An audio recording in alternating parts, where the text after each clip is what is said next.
आज्ञा परमात्मा का ही तो है। ओम पूर्णमदः पूर्णमिदं पूर्णात् पूर्णमुदच्यते पूर्णस्य पूर्णमादाय पूर्णमेवावशिष्यते। हमें पूर्णता ही तो प्राप्त करनी है, इसीलिए तो आयोजन हुआ है, जिसका प्रथम श्लोक श्रीमद् भागवत का प्रथम श्लोक मंगलाचरण का, जिस श्लोक में सारा जीवन समाया हुआ है। केवल अगर इस श्लोक को समझ लिया जाए तो मेरी समझ में भागवत का रहस्य समझ में आ जाएगा। प्रथम श्लोक मंगलाचरण का सच्चिदानंद रूपाय विश्वोत्पत्त्यादिहेतवे तापत्रे विनाशाय श्री कृष्णाय वयं नुमः। सच्चिदानंद, जिसकी आप कथा सुन रहे हैं उसका प्रथम नाम सच्चिदानंद ही है। राम, कृष्ण, नरसिंह, परशुराम, शंकर, दुर्गा, ये सब नाम भक्तों ने अपने अनुकूल रखे हैं। जिसके जो मन आ गया भगवान का नाम रख दिया। जैसे लोगों ने भगवान को भी जात में बांट दिया है। आजकल बहुत आए चर्चा होती है, क्या भगवान किसी के बंधन में है? क्या वो किसी व्यक्ति विशेष या जात विशेष के हैं? उसके लिए तो लिखा परम स्वतंत्र। लेकिन यादवों के सामने कथा हो तो यादव जी तुरंत कहेंगे कृष्ण तो हमारे खानदान में थे। और जैसे यादव जी ने कहा कि कृष्ण हमारी बिरादरी में थे, ठाकुर साहब खड़े हुए तो बोले राम जी तो हमारी पक्के। अगर जब राम जी ठाकुर हो गए, कन्हैया जी यादव हो गए, पंडित जी बोले हम क्या कमजोर? अब 3 दिन पहले परशुराम जी प्रकट हुए हैं हमारे। लेकिन सत्यता क्या है? इस कल्प में भगवान का प्रथम अवतार शूकर का हुआ है। भगवान सुअर भी तो बने, भगवान मछली भी तो बने, भगवान कच्छप भी तो बने। कोई ऐसी योनि नहीं है जिसमें भगवान ने प्रवेश न किया हो, क्योंकि अगर उसने मेरे शरीर में प्रवेश न किया होता तो हम ही ना होते। भगवान को आप बिरादरी में मत बांटिए, भगवान को व्यक्ति विशेष में मत बांटिए, वो तो सबके अंदर हैं। अच्छा अंदर नहीं तो फिर कोई ये क्यों कह रहा है कि शरीर मेरा है? कोई कहता शरीर मैं हूं। जैसे तुम कहते हो कि ये गांव मेरा है, तुम तो गांव नहीं हो। या कहते हो घर मेरा है, परिवार मेरा है, तो परिवार तुम तो नहीं हो। परिवार तुमसे अलग है, घर तुमसे अलग है, गांव तुमसे अलग है। तुम कह रहे हो गांव मेरा है, घर मेरा, परिवार मेरा, पत्नी मेरी, बच्चे मेरे हैं। उसी प्रकार तुम ये भी तो कह रहे हो कि शरीर मेरा है, इसके मतलब शरीर तुम नहीं हो। मेरा कहने वाला कौन है? शरीर तो नहीं है। इसके अंदर जो बैठा कह रहा मेरा है, यही तो ईश्वर है। यही ईश्वर है जो कह रहा है कि मेरा है। लेकिन हम नहीं जान पा रहे हो, ये हमारी आपकी बात है। तो राम, कृष्ण, नरसिंह, परशुराम, वामन, इन लोगों ने अपने अपने मत के अनुसार रख लिया। भगवान को जात बिरादरी में बांट दिया। किसमें आप उनको बांटेंगे, मुझसे इसे कोई लेना देना नहीं है। मैं केवल निवेदन करना चाहता हूं कि जिसकी तुम कथा सुन रहे हो उसका नाम सच्चिदानंद है। सत धन चित धन आनंद सत्य, भगवान का पहला नाम सत्य है। कौन सा सत्य? चाणक्य जी ने उपदेश पुस्तक में लिखा सत्यम धार्यते पृथ्वी। वो सत्य जिसकी धुरी पर ये पृथ्वी टिकी है। जैसे लोग पूछे पृथ्वी किस पर टिकी है, बोले जल पर। जल किस पर टिका है? पृथ्वी पर ही तो टिका है। कुछ लोग कहते शेषनाग के फन पर, चलो मान लेते शेषनाग के फन पर पृथ्वी टिकी है, तो शेषनाग किस पर टिके है? अच्छा सूर्य को कौन सा यंत्र पकड़े? सूर्य को कोई यंत्र पकड़े? आज तक दुनिया में कोई ऐसी धातु नहीं बनी है जो सूर्य भगवान तक पहुंच जाए। अगर सबसे प्रत्यक्ष कोई देवता है, सबसे प्रत्यक्ष कोई भगवान है तो सूर्य देवता ही है।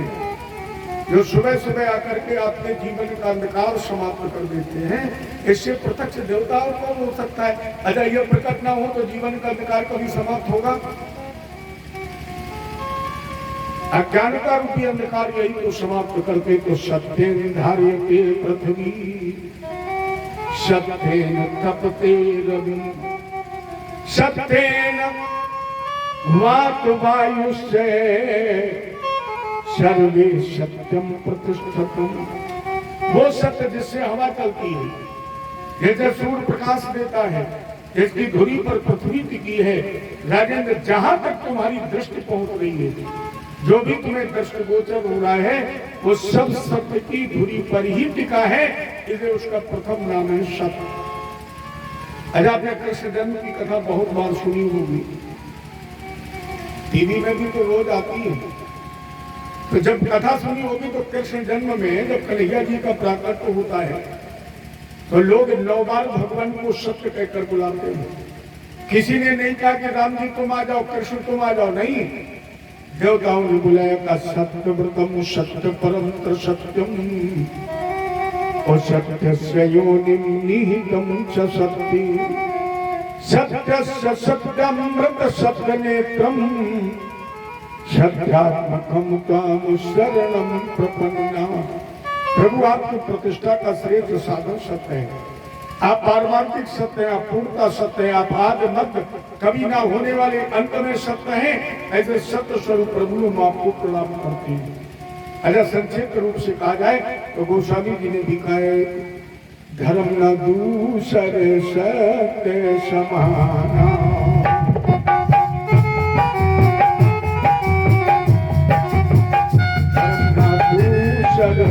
सत्य समाना आगम निगम पुराण बखाना।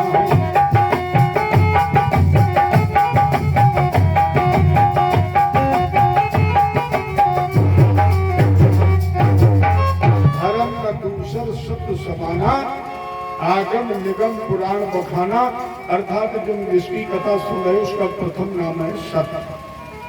दूसरा नाम है चित माने प्रकाश, जो अपने आप में स्वयं प्रकाशित है, जिसे सूर्य और चंद्रमा के प्रकाश की भी कोई आवश्यकता नहीं है। और उसका तीसरा नाम है आनंद। विश्व की आप किसी भी डिक्शनरी को खोलना, आपको आनंद का विलोम नहीं मिलेगा।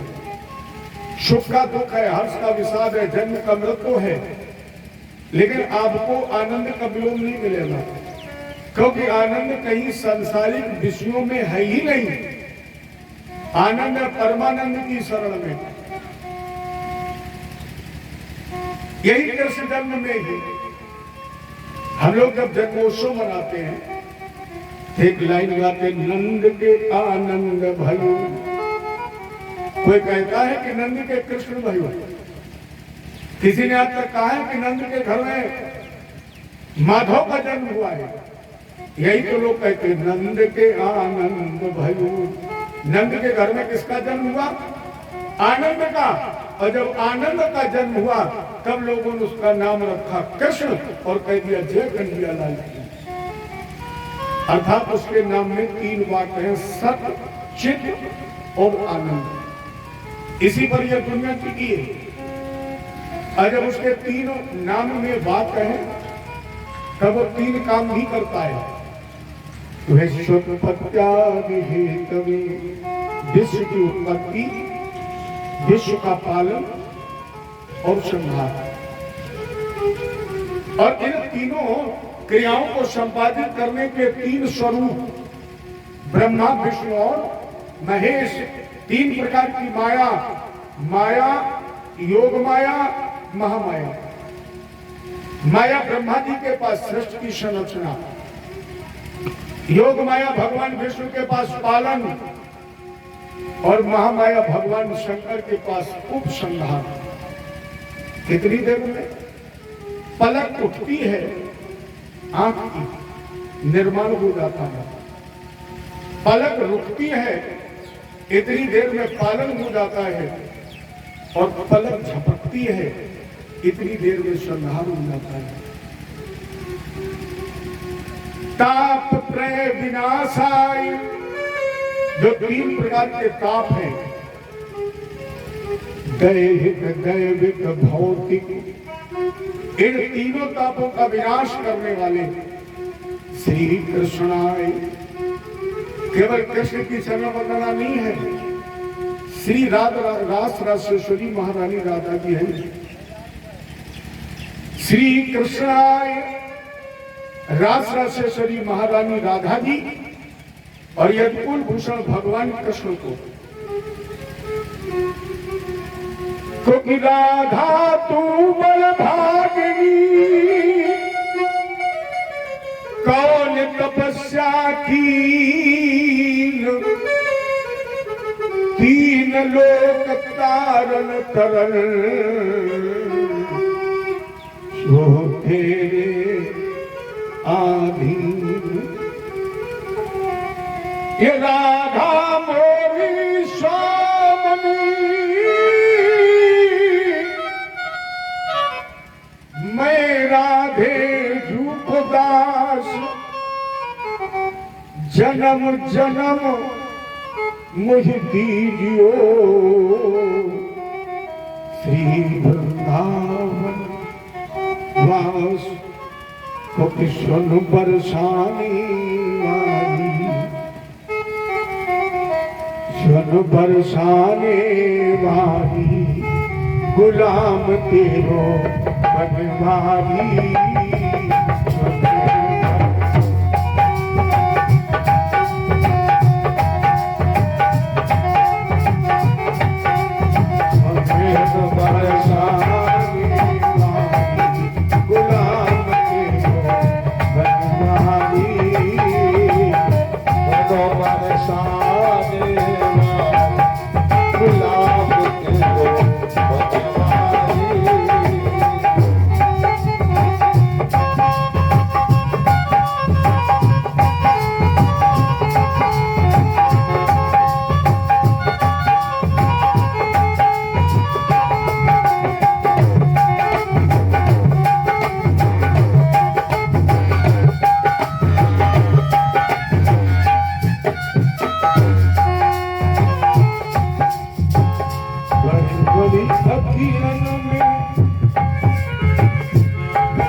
बड़ी अखियन में झीनो झीनो कजीरा, बड़ी बड़ी अखियन में झीनो झीनो कजीरा, लग के घुमेरारी, गुलाम तेरो बनवारी।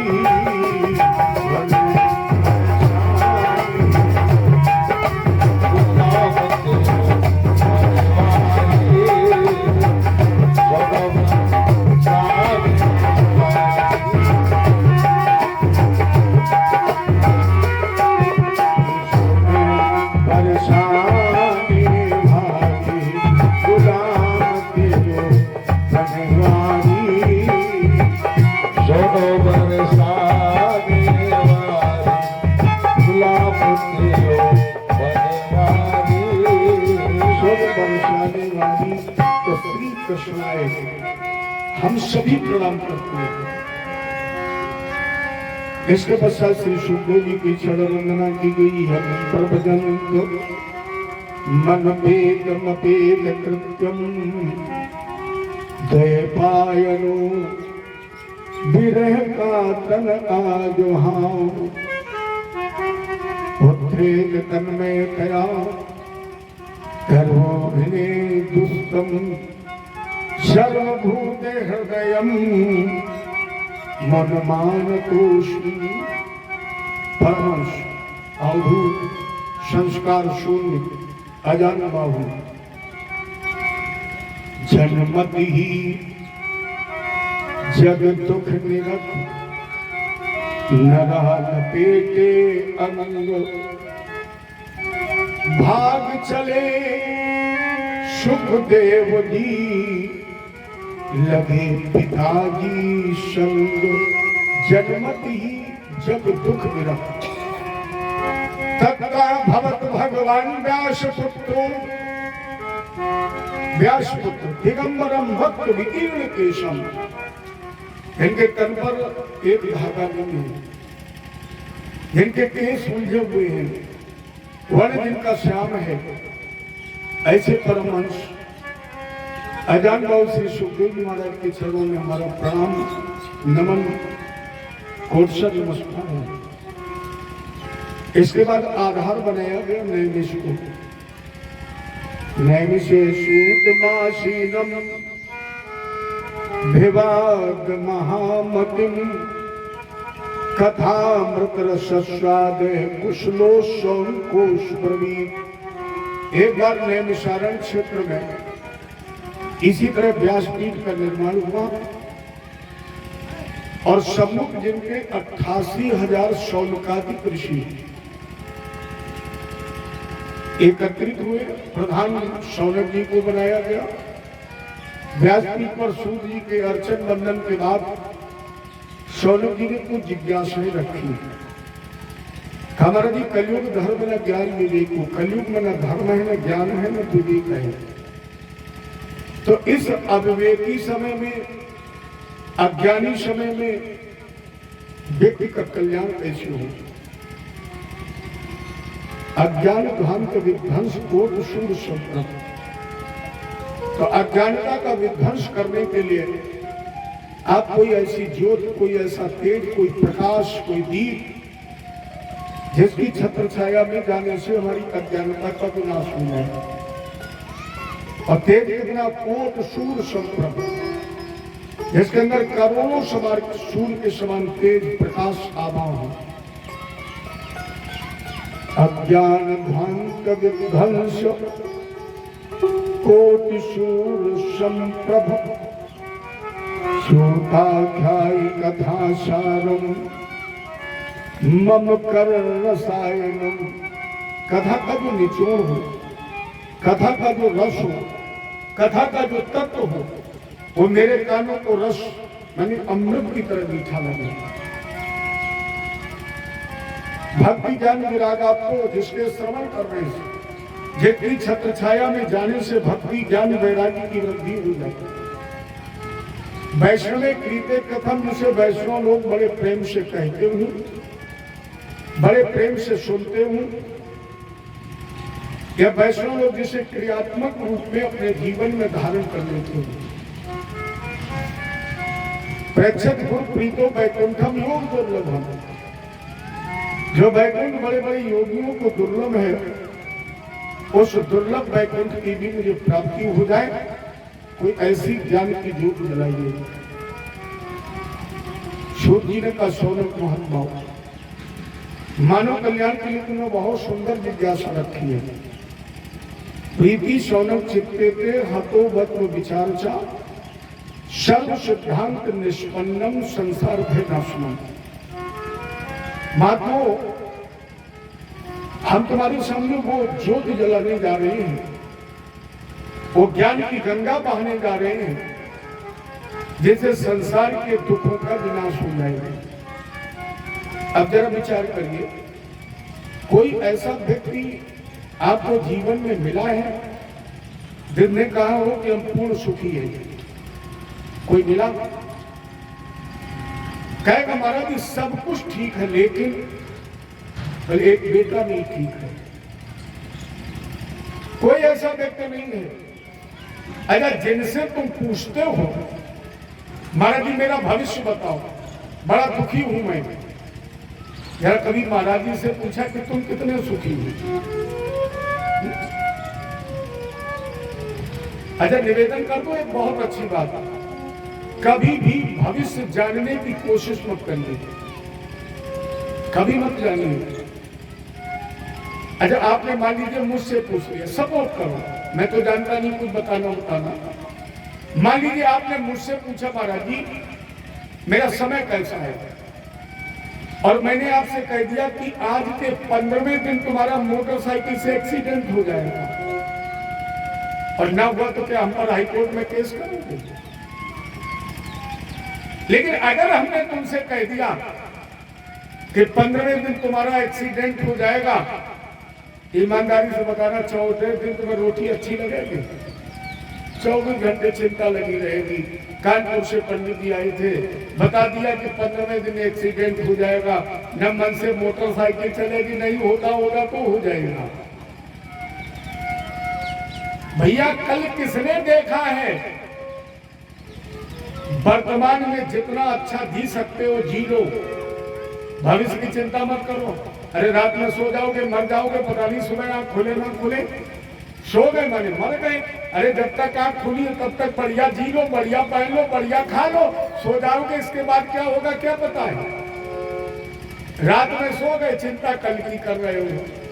अरे आज तुम्हारी मुट्ठी में है, बढ़िया कमाओ, बढ़िया खाओ, बढ़िया पहनो, आराम से रात में लेट जाओ, सुबह आँख खुल जाएगी तो फिर कमा लेंगे। और मान लो ना खुली तो पंडित जी के पास पहुंच गए। पंडित जी पत्रा देखो, व्यापार नहीं चला रहे, चल रहा है आज जो चल रहा है उसमें तो अपना काम करो।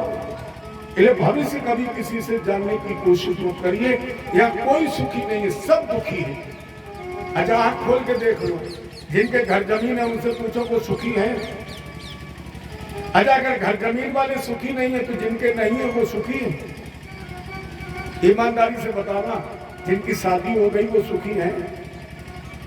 जरा हाथ रख के बताओ। जिनके विवाह हो गए वो सुखी हैं? और अगर विवाह वाले सुखी नहीं है तो जिनके नहीं हुए वो सुखी हैं? अगर जिनके बच्चे हैं वो सुखी हैं और जिनके नहीं है? सोचो जरा, बताओ कोई सुखी अगर आपको दिखाई पड़ा हो? जिनके बच्चे हैं वो भी रो रहे हैं क्योंकि बुढ़ापा बनने का बेटा पानी बोलो तालाब भरा उसी कूद पड़ो। संसार का मतलब ही दुख है।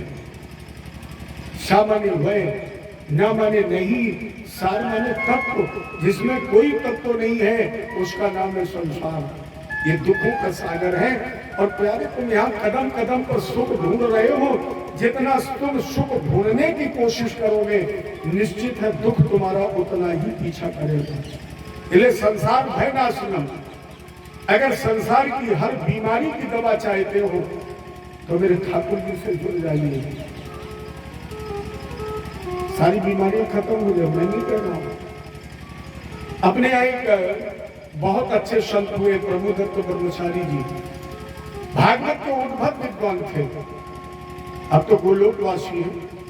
उन्होंने भागवत की व्याख्या में एक दोहा लिखा, दैहिक दैविक मानसिक चाहे हो ये भव की व्यथा, शब्द रोगन की औषधि एक है श्रीमद् भागवती कथा। सारी बीमारियों की दवा अगर चाहते हो तो भागवत की कथा है। और मैं निश्चित तौर पर कह सकता हूं जितने लोग पंडाल में बैठे हैं इनमें से किसी को कोई बीमारी नहीं, क्योंकि जो लोग पंडाल के अंदर आ गए बीमारी तो भगवान से इतना डरती है वो सड़क पर खड़ी हो गई। और जैसे आरती होगी आप लौट कर चलेंगे, जितनी बीमारी तुम्हें लगी है उतनी बीमारी हमें भी लग जाएगी। क्योंकि तुम्हें तो बनी बनाई रोटी घर में मिलेगी, हम तो आज पहले दिन आए, हमें ढूंढनी पड़ेगी। कहीं ना कहीं किसी से व्यवहार बनाना पड़ेगा। झंझट हमें ज्यादा है कि आपको। लेकिन जब तक हम भगवान से जुड़े हैं प्यारे, जब तक इस व्यासपीठ पर हैं तब तक मुझे कोई बीमारी नहीं, न या भूख लगती है, न या प्यास लगती है, न या घर मकान दुकान की चिंता है। और जितने लोग कथा बैठ सुन रहे इन्हें भी कोई चिंता नहीं। चिंता तो बाहर खड़ी है। हाँ, मैं ये नहीं कहता कि 100% यहाँ ठीक है, यहाँ भी कुछ बीमार हो सकते हैं। पंडाल में भी कुछ बीमार हो सकते। कौन? जो घड़ी देख करके ये सोचे कि कब 7 बजे आरती हो, प्रसाद में घर जाए। हमने देखा नहीं, 17 भगवान की कथा जब होती है तो लोग दरवाजे पर बैठ करके 4 शंख गिनते हैं। 5 अध्याय होते हैं ना 17 की कथा में, बोले भैया अब चलो। क्यों? बोले 4 बज गए हैं और जब तक पहुंचेंगे तब तक 5वां भी बज जाएगा और बढ़िया चलना मैं पनीर ही खाऊं नहीं खाता। अब बताओ उनकी बीमारी कैसे दूर होगी? कैसे दूर होगी? लोगों तो बीमारी साथ लिए छोड़ ही नहीं रहे। कुछ लोग कहते हैं इस समय काम बहुत है, जैसे कहा जाए आप कथा सुनो, ज्यादातर लोग कहेंगे। हालांकि अब की बार हमारे ठाकुर जी ने बड़ी कृपा की है। अब की बार ना तो पुरवाई चली, एक दिन छोड़ करके किसी दिन आंधी भी नहीं चली, न पानी बरसा, इसलिए अब गेहूं के खेत खाली है। लेकिन फिर भी लोग कहते हैं काम बहुत है। जैसे मुगीशापुर उतरे तो एक मानव परिचित मिले, बोले गुरु जी कहाँ जा रहे हो? हमने कहा भैया यहीं कहीं मुझे कथा कहनी है, अभी मुझे आलोक भैया लेने आ रहे हैं। कौन से गांव में? तो हमने कहा गांव में पता नहीं। उन्होंने कहा कि यहाँ उतर जाना, तो मैं उतर गया। बोले महाराज जी ऐसे समय में कथा? हमने कहा क्यों? बोले काम बहुत और गर्मी बहुत है। बिल्कुल ठीक कहा, काम बहुत है। लेकिन आप लोग बताइए, जब से पैदा हुए तब से आज तक क्या किया है? केवल काम। जिस दिन से होश संभाला है उस दिन से आज तक क्या किया है? काम। पूरा हो गया है? ये कभी पूरा नहीं होगा। जो काम पूरा नहीं हुआ वो अब पूरा भी नहीं होगा। अरे जो काम पूरी जिंदगी में पूरा नहीं हुआ 7 दिन में हो जाएगा, और 7 दिन में एक दिन तो गया, 8 दिन तो चला गया। अब कितने दिन बचे? 6। और 6 में अगर हम बहुत ज्यादा मेहनत करेंगे, बहुत ज्यादा, जब बहुत ज्यादा आपका प्रेम देखेंगे, बहुत ज्यादा अनुराग स्नेह भगवान की कथा के प्रति देखेंगे, तो ज्यादा से ज्यादा करेंगे 4 घंटे मेहनत। अगर 4 में जरा 6 का गुणा कर दो, कितना आएगा? 6 चौको। अरे प्यारे, जो जिंदगी भर काम पूरा नहीं हुआ वो 24 घंटे में हो जाएगा। और 24 घंटे आपको परमानेंट तो रहना नहीं, 4-4 घंटे रहना है, पूरा हो जाएगा। और जो कभी पूरा नहीं हुआ, हमारे बाप दादा दादा चले गए, पूरा नहीं कर पाए, हम कर लेंगे। और जो कभी पूरे नहीं होगा उसको पूरा करने के चक्कर में मत पड़िए। जहां छूट जाए वही छोड़ दीजिए और भगवान की कथा से जुड़ जाएंगे। और जिस दिन तुम कथा से जुड़ जाओगे वो दिन काम भी पूरा हो जाएगा। मेरी बात मत मानिए, मानस कह रही है जहां राम तह काम नहीं, जहां राम है वहां काम हो ही नहीं सकता है। अगर जो कथा सुनते हैं उनके पास काम नहीं है। जो काम नहीं करना चाहते हैं, जो कथा नहीं सुनना चाहते हैं, कथा सुनने वाले उससे ज्यादा काम करते हैं। जिनको कथा सुननी है वो ज्यादा काम करते हैं। अब वो शाम को ही सोच लेते हैं कि कल हमें 3 बजे पंडाल में पहुंचना है, ये 3 बजे इसके पहले सारे काम निपटा लो। और जिनको कथा में नहीं जाना है वो एक काम को कल 3 बजे तक न निपटा पाए, और जो बीच में समय बच गया वो लेकर के बैठ गए। ऐसे ऐसे खेल चले हैं। हमने कहा दादा क्यों खेल रहे हो? बोले समय नहीं कटता है। बताइए, इतना फालतू समय है, कटता ही नहीं। जिंदगी इतनी भार हो गई वो कटी नहीं गई। काट रहे हो जबरदस्ती, चिंता मत करो, जिस दिन वो परवाना काट देगा कटे रखेगा। अभी लोग कहते मरने की फुर्सत नहीं, और देखा कोरोना में खूब फुर्सत थी लेकिन बाहर निकलने की फुर्सत नहीं थी। दरवाजे निकले बोले नहीं निकलेंगे। जब तलक है जिंदगी फुर्सत न होगी काम से, कुछ समय ऐसा निकालो, प्रेम कर लो राम से। और जिस दिन राम से प्रेम कर लोगे उस दिन जीवन की सारी बीमारियां खत्म हो जाएंगी। आप कहेंगे इससे कोई दवा मिलती है क्या? नहीं, केवल एक संदेश मिलता है। जिस दिन तुम संसार, समाज और शरीर को भगवान का प्रसाद समझ लोगे उसी दिन तुम्हारी जीवन की सारी बीमारियां खत्म हो जाएंगी। उदाहरण स्वरूप, जैसे आप सत्यनारायण भगवान की कथा कराते हैं, दही बहुत खट्टा हो, जरा सोचना, दही बहुत खट्टा हो, पंडित जी के निर्देश से आप शालिग्राम भगवान को उसमें स्नान करवा दें, चीनी डालना भूल जाएं और वही खट्टा दही आप उपस्थित लोगों में बंटवा दें। आप पूछें प्रसाद कैसा है, कोई कहेगा खराब है, कोई कहेगा ये खट्टा है, लोग कहेंगे ठाकुर जी का प्रसाद है, बहुत अच्छा है। अगर आप खट्टे दही को बगैर चीनी के भगवान का प्रसाद समझकर कह रहे हो ये बहुत अच्छा है, यानी कपूर हो जाए तो समझ लो भगवान का प्रसाद है। पत्नी कर्कशा मिल जाए, मान लो ये भगवान का प्रसाद है।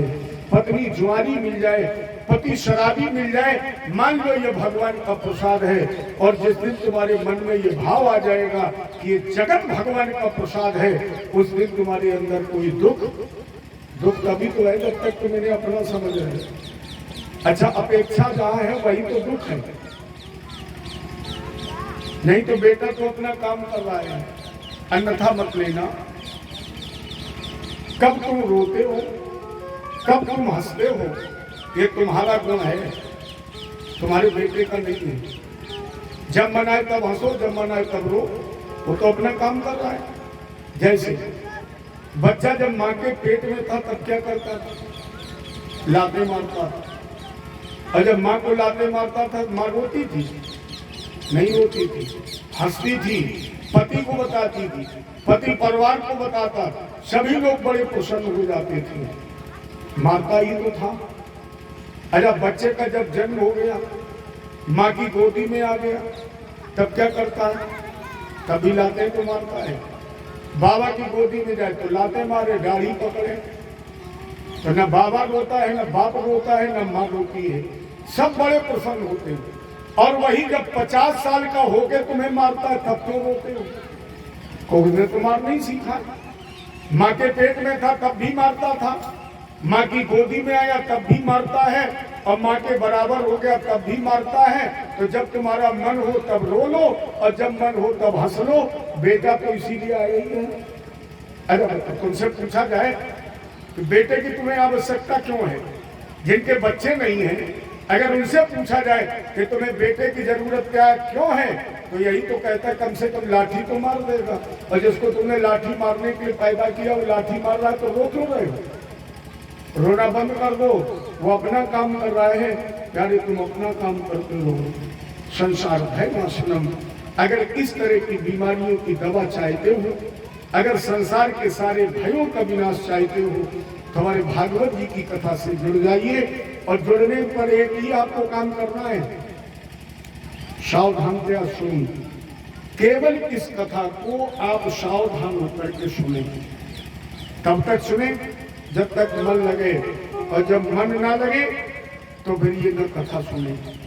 संसार भय नाशनम, सावधान से सुनो। इस कथा को सावधान होकर के सुनो।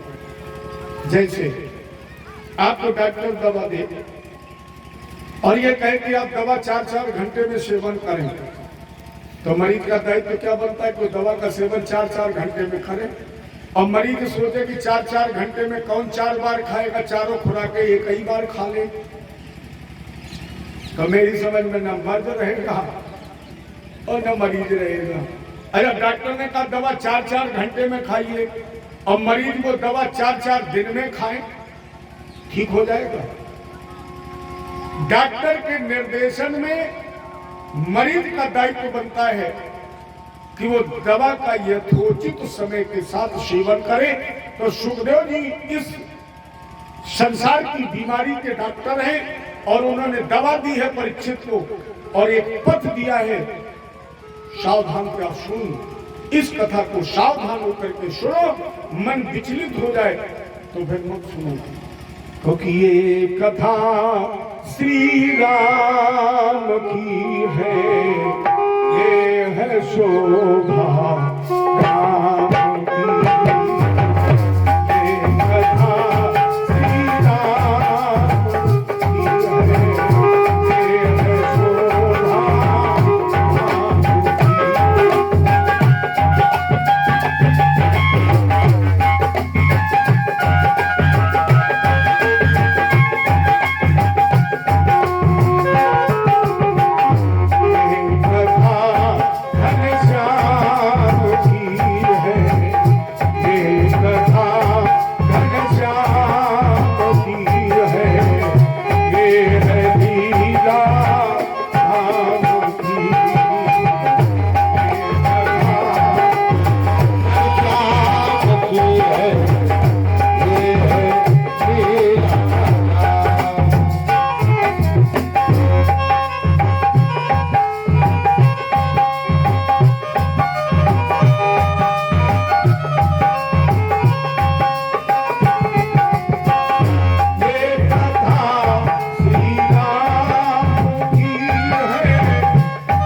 है न रात की है, जब मन आए तब की है।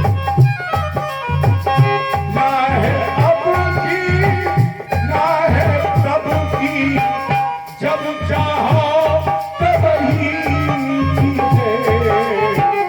ये कथा श्री राम की है, ये है शोभा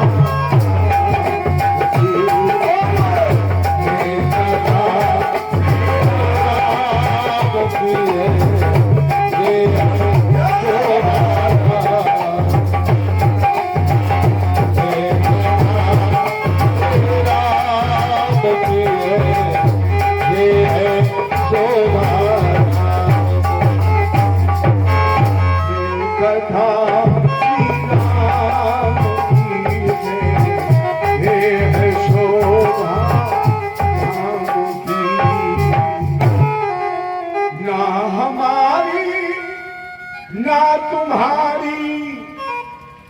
अरे बताइए, ये कथा हमारी है? अगर ये कथा मेरी होती तो इतने लोग यहाँ नहीं बैठते, ज्यादा से ज्यादा 10, 15, 20 मिनट सुनते और कहते गुरुजी काम बहुत है, अगर कानपुर के किराए के पैसे नहीं हमसे ले लो और हमें छुट्टी करो। और ये कथा अगर तुम्हारी होती तो शायद 5 मिनट भी लोग नहीं बैठते हो, कहते तुम तो रोज रोज सुनाने लगते हो, कहां तक सुने। फिर ये कथा ना हमारी है ना ये कथा तुम्हारी है, ये कथा उसकी है जिसने हमें आपको जन्म दिया है। अरे कुछ तो उसकी सुन लो, अगर उसकी नहीं सुनोगे तो वो तुम्हारी सुनेगा। तुम 2, 4, 10 लोगों के परिवार के मालिक हो, उसके परिवार में तो लगभग 7 अरब लोग हैं, उसके बाद तुम्हारी सुनने का समय है। अगर नहीं सुनोगे फिर निश्चित है कि वो तुम्हारी भी नहीं सुनेगा, और अगर तुम सुनोगे तो ये निश्चित है उस भीड़ में भी कुछ ना कुछ समय तुम्हारे लिए भी निकाल ही देगा। अच्छा, मेरी समझ में सुनना बहुत जरूरी काम है, बगैर सुने कुछ हो ही नहीं सकता है। जैसे माँ या पत्नी जब भोजन बनाती तो क्या कहती, सुनो भोजन तैयार है। अगर जब मोबाइल पर आप लोग बोलते हैं तो सबसे पहले कौन बात को बोलते हैं? हेलो। हेलो का मतलब है सुनिए। और हम भी 7 दिन आपसे एक ही बात कह रहे हैं जब से आए हैं, और जब तक चले नहीं जाएंगे तब तक एक ही बात तो कहेंगे, भैया सुनिए। सुनने के लिए ही हम आपको बुलाएंगे, क्योंकि सुनना जीवन का महत्वपूर्ण अंग है। जिसमें प्रहलाद ने अपने पिता हिरण्यकश्यप को 9 भक्ति का उपदेश दिया तो पहली बात कही, पिताजी श्रवणम, सुनो।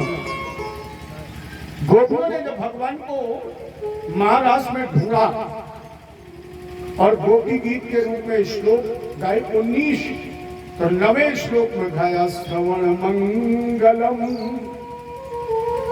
तव कथामृतम। महाराज जी, अगर तुम्हारी कथा का श्रवण कर लिया, श्रवण मंगलम, सुनो तो अपने आप मंगल हो जाता है। भगवान राम ने भी जब शिवरी को 9 भक्ति का उपदेश किया तो यही तो का, प्रथमो भगति तने कर शंका। शंकर का संगा, सत्संग में क्या मिलता है? सुनना। इसके मतलब जीवन का अभिन्न अंग है सुनना। सुनिए, और जब सुनो तो कैसे? सावधान होकर के सुनो। कदम पे अभ्यासामी, सावधान क्या सुनो, सावधान होकर के इस कथा को सुनो, क्योंकि तुम्हारे करोड़ों जन्मों के पूर्ण जब उदय हुए तब इस कथा का लाभ प्राप्त हुआ। और नहीं तो आप अपने ही गांव में देखना, बाहर नहीं, अपने गांव में देखना, बहुत देखा होगा। कथाएं इससे भी पहले हुई होंगी, कथाएं इससे बाद भी हुई होंगी, लेकिन बहुत लोग होंगे ऐसे जो आज तक कथा पंडाल में नहीं गए होंगे, आज भी नहीं जाएंगे। और भविष्य में भी होंगी तो भी नहीं जाएंगे, क्योंकि जब तक माता पिता गुरु गोविंद पितरों की कृपा नहीं होती है तब तक हमें आपको इस कथा सुनने का अधिकार प्राप्त नहीं होता है। श्रवणाम दुर्लभ, ये श्रीमद् भागवत की कथा देवताओं को भी दुर्लभ है, जो हमें आपको प्राप्त है, बिल्कुल सर्व सुलभ है। जिसमें राजा परीक्षित को श्राप लगा, एक मर्यादम तक्षक के सप्तमे हरि, आज के ठीक 7वें दिन तुम्हारी मृत्यु तक्षक नागी के काटने से हो जाएगी।